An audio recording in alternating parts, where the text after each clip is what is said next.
السلام علیکم ورحمۃ اللہ وبرکاتہ نحمدہ ونصلی علی رسولہ الکریم اما بعد۔ امید کرتے ہیں آپ تمام سسٹرز خیر و عافیت سے ہوں گی اور ایمان کی بہترین حالت میں ہوں گی۔ اللہ رب العزت سے دعا ہے آپ کی طرف خیر بڑھنے والا شر خیر میں بدل دے، آمین آمین۔ پیارے سسٹرز، ہم لوگ سورہ نساء کی آیہ مبارکہ 81 تک ترجمہ تفسیر پڑھ چکے تھے۔ آج کا لیسن آیہ مبارکہ 82 سے سٹارٹ کریں گے اور 2 آیہ مبارکہ پڑھنے کی کوشش کریں گے۔ تو آئیے لیسن سٹارٹ کرتے ہیں۔ ربی اشرح لی صدری ویسر لی امری واحلل عقدۃ من لسانی یفقہوا قولی اللہم بارک لنا فی اوقاتنا اللہم فقہنا فی الدین اللہم انی اسألک الہدی والتقی والعفاف والغنی اللہم الہمنی رشدی واعذنی من شر نفسی۔ اعوذ باللہ من الشیطان الرجیم، بسم اللہ الرحمن الرحیم۔ افلا يتدبرون القرآن ولو كان من عند غیر اللہ لوجدوا فیہ اختلافا کثیرا وَإِذَا جَاءَهُمْ أَمْرٌ مِّنَ الْأَمْنِ أَوِ الْخَوْفِ أَذَاعُوا بِهِ وَلَوْ رَدُّوهُ إِلَى الرَّسُولِ وَإِلَى أُولِي الْأَمْرِ مِنْهُمْ لَعَلِمَهُ الَّذِينَ يَسْتَنبِطُونَهُ مِنْهُمْ وَلَوْلَا فَضْلُ اللَّهِ عَلَيْكُمْ وَرَحْمَتُهُ لَاتَّبَعْتُمُ الشَّيْطَانَ إِلَّا قَلِيلًا۔ ٹرانسلیشن: افلا يتدبرون القرآن، کیا پس وہ قرآن میں غور و فکر نہیں کرتے؟ وَلَوْ كَانَ مِنْ عِنْدِ غَيْرِ اللَّهِ، اگر ہوتا وہ اللہ کے علاوہ کسی اور کی طرف سے، لَوَجَدُوا، البتہ وہ پاتے، فِيهِ اخْتِلَافًا كَثِيرًا، اس میں اختلاف بہت زیادہ۔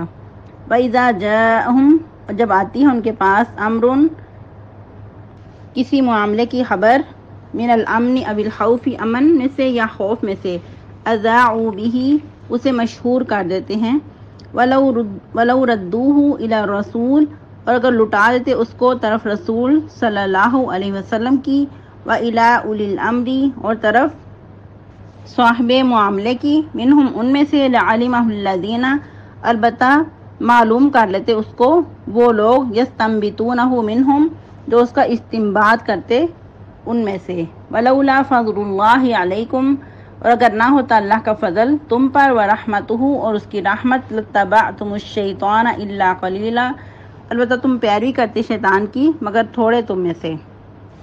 تفسیر: جیسا کہ ہم کل کے لیسن میں پڑھ چکے کہ منافقین کا طرز عمل کیا ہوتا تھا، جب آپ کی مجلس میں آتے تو بہت اطاعت کی باتیں کرتے کہ ہم آپ کی اطاعت کریں گے، لیکن اس کے بعد پھر شک و شبوں کی یہ انتہا ہوتی، اور جو ان کے اندر حسد اور جیلس کے رات کو آپ کے خلاف چھپ چھپ کر مشورے کرتے۔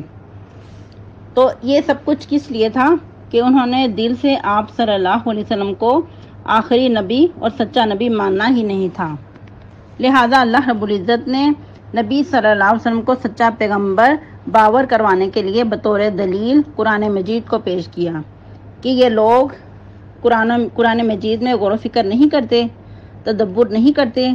اگر تدبر کرتے تو یقیناً آپ صلی اللہ علیہ وسلم کے دلائل بارہا مقامات پہ قرآن مجید میں موجود ہیں۔ ویسے بھی جو بھی نبی صلی اللہ علیہ وسلم فرماتے وہ قرآن مجید سے ہی فرماتے۔ اگر انہوں نے بصیرت کی نگاہ سے قرآن کو پڑھا ہوتا، دل کی کھڑکیاں کھول کے قرآن مجید کو پڑھا ہوتا، تو ان کو پھر شک و شبہ کی کوئی گنجائش باقی نہ رہ جاتی۔ یعنی ایک طرف تو نبی صلی اللہ علیہ وسلم کے سچا پیغمبر ہونے کے بارہا دلائل قرآن میں ملتے ہیں، موجود ہیں، اور دوسری طرف قرآن مجید کے ہی سچا ہونے کے دلائل قرآن سے ملتے ہیں، بارہا مقامات سے۔ اور قرآن مجید کے اندر ہی ایسی فصاحت اور بلاغت ہے کہ ہر دور کے لیے ہر انسان کے مسائل کا حل موجود ہے۔ یہ بہت بڑا اعجاز ہے، اسی لیے قرآن مجید بہت بڑا معجزہ ہے۔ کوئی ایسی کتاب دنیا کی نہیں ہے کہ جس کے اندر ایسے انسان کو ان کے مسائل کا حل مل جائے۔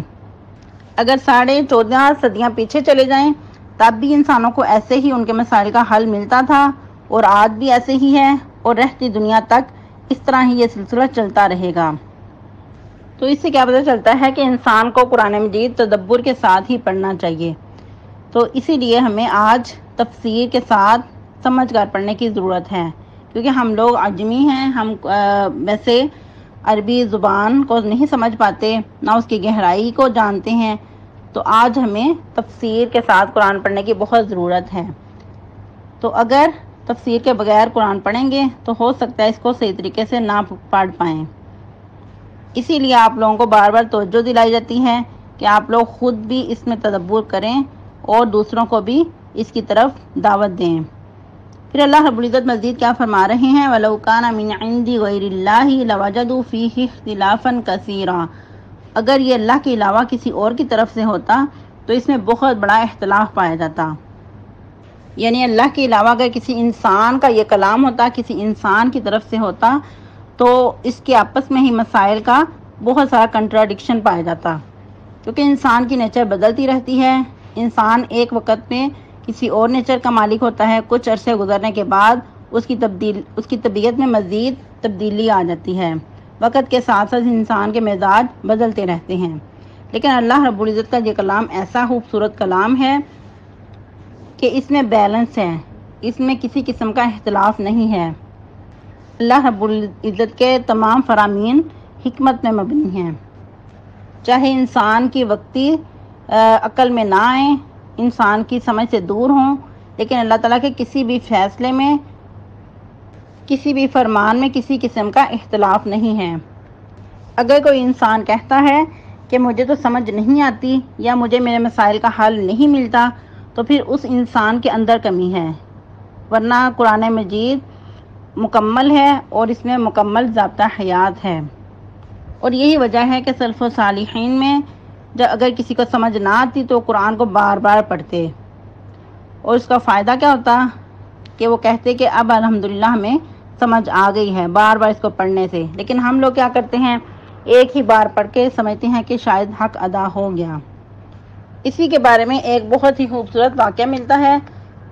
سیدنا سعید بن جبیر فرماتے ہیں کہ ایک شخص سیدنا ابن عباس رضی اللہ عنہ کے پاس آیا اور کہنے لگا کہ میں تو قرآن میں کئی قسم کا اختلافات پاتا ہوں۔ اور اس نے پھر بطور دلیل کیا پیش کیا؟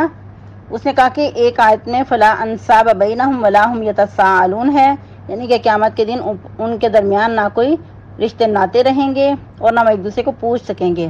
پھر اس نے کہا کہ اس کے مقابلے میں ایک اور مقام میں ہے وَأَقْبَلَ بَعْضُهُمْ عَلَى بَعْضٍ يَتَسَاءَلُونَ، کہ وہ ایک دوسرے سے سوال کریں گے۔ پھر مزید اس نے ایک اور آیت پیش کی کہ اللہ رب العزت فرماتے ہیں وَلَا يَكْتُمُونَ اللَّهَ حَدِيثًا، کہ اللہ سے کوئی بھی بات چھپا نہیں سکیں گے۔ تو پھر اس نے کہا کہ ایک اور مقام پہ ہے اس کے برعکس وَاللَّهِ رَبِّنَا مَا كُنَّا مُشْرِكِينَ، یعنی کہ وہ جو جہنمی ہے وہ کیا کہیں گے کہ اللہ کی قسم جو ہمارا رب ہے، ہم کسی قسم کا شرک نہیں کرتے تھے۔ پھر مزید اس نے ایک اور مقامات سے دلیل پیش کی۔ اس نے کہا کہ اللہ رب العزت فرماتے ہیں انتم اشد خلقا ام السماء بناها، اور پھر ایک اور آیت ہے انکم لتکفرون بالذی خلق الارض فی یومین، آخر تک۔ تو مزید اس نے ایک اور آیت پیش کی وکان اللہ غفورا رحیما، پھر اس نے کہا کہ عزیزا حکیما سمیعا بصیرا۔ تو اس نے کہا کہ اس سے معلوم ہوتا ہے کہ اللہ تعالیٰ کی ان صفات سے زمانہ ماضی میں موصوف تھا مگر اب نہیں ہے، یعنی کہ پہلے تھا اور اب نہیں ہے۔ تو پھر سیدنا عبداللہ بن عباس نے بہت ہی خوبصورت جواب دیا اس کے سوالوں کا۔ کیا فرمایا کہ سب سے پہلے فلا انصاب بینہم جو تم کہہ رہے ہو تو یہ اس وقت کا ذکر ہے جب پہلی بار سور پھونکا جائے گا اور آسمانوں زمینوں والے سب بے ہوش ہو جائیں گے۔ اس وقت نہ آپس میں کوئی رشتہ ناتا رہے گا، نہ ایک دوسرے سے کچھ پوچھ پائیں گے۔ اور پھر جو دوسری آیت اس نے پیش کی تھی، یعنی جس میں ایک دوسرے سے سوال کرنے کا ذکر ہے، تو یہ دوسرے نفخہ سور کے بعد کا یعنی کہ ذکر ہے۔ پھر اس شخص نے جو آیت پیش کی تھی وَلَا يَكْتُمُونَ اللَّهَ حَدِيثًا، تو اس میں یہ ہے کہ قیامت کے دن جب اللہ تعالیٰ تمام اہل توحید کے گناہ بخش دیں گے تو اس وقت مشرکین آپس میں صلاح کریں گے کہ چلو ہم بھی جا کر کہہ دیتے ہیں کہ ہم شرک نہیں کرتے تھے۔ تو اس وقت اللہ رب العزت ان کے منہوں پہ مہر لگا دیں گے اور ان کے ہاتھ پاؤں گواہی دیں گے. تب انہیں معلوم ہو جائے گا کہ وہ اللہ سے کوئی بھی بات چھپا نہیں سکیں گے. تو اس وقت کافر لوگ یہ آرزو کریں گے کہ کاش کہ وہ مسلمان ہوتے، کیونکہ اللہ رب العزت نے قرآن مجید کے ہی ایک مقام پہ فرمایا ہے ربما یود الذین کفروا لو کانوا مسلمین.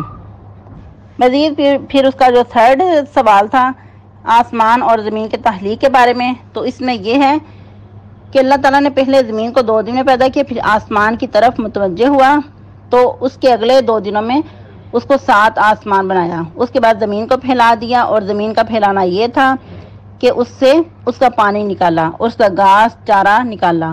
پہاڑ، جانور اور ٹیلے وغیرہ اگلے 2 دنوں میں بنائے. اس طرح زمین و آسمان کی پیدائش 6 دنوں میں مکمل ہوئی، اور 4 دن جو ابتدائی تھے 2 آخری زمین کی پیدائش اور اسے سنوارنے میں لگے. پھر جو 4تھ اس کا سوال تھا کہ کانا کا مطلب یہ کہ اللہ تعالیٰ کی صفات پہلے تھیں اب نہیں، تو اس میں یہ سیدنا عبداللہ بن عباس نے فرمایا یہ سب اس کے نام ہیں، یعنی کہ وہ ہمیشہ سے ان صفات کا مالک ہے اور ہمیشہ رہے گا، یعنی کہ ہمیشہ سے تھا اور ہمیشہ رہے گا. وہ جو چاہے وہ کر سکتا ہے، گویا کہ اب اس میں کسی قسم کا اختلاف نہیں، اور اختلاف ہو بھی کیسے سکتا ہے جبکہ یہ سارا قرآن ہی اس کی طرف سے نازل کرتا ہے. سبحان اللہ. اب آپ لوگ اسی واقعہ سے اندازہ لگا لیں کہ اگر انسان تدبر کے بغیر قرآن پڑھ لے تو ہو سکتا ہے کہ ان آیات مبارکہ میں آپ لوگوں کا بھی کوئی اختلاف ہو، کوئی کنفیوژن ہو کہ اس میں تو اللہ تعالیٰ یہ فرما رہے ہیں اور نیکسٹ آیت میں یہ فرما رہے ہیں. تو جب تک قرآن مجید کو تفسیر کے ساتھ تدبر کے ساتھ نہیں پڑھیں گے تو مسائل کی سمجھ نہیں آئے گی. تو پھر مزید یہ بھی پتہ چلا کہ قرآن مجید کے ساتھ ساتھ احادیث مبارکہ پڑھنا بھی کتنا ضروری ہے، پھر ہی ہم صحیح درست طریقے سے قرآن کی تفسیر کر سکتے ہیں اور اس کو سمجھ سکتے ہیں. سبحانک اللہم ربنا وبحمدک نشہد ان لا الہ الا انت نستغفرک ونتوب الیک. والسلام علیکم ورحمۃ اللہ وبرکاتہ.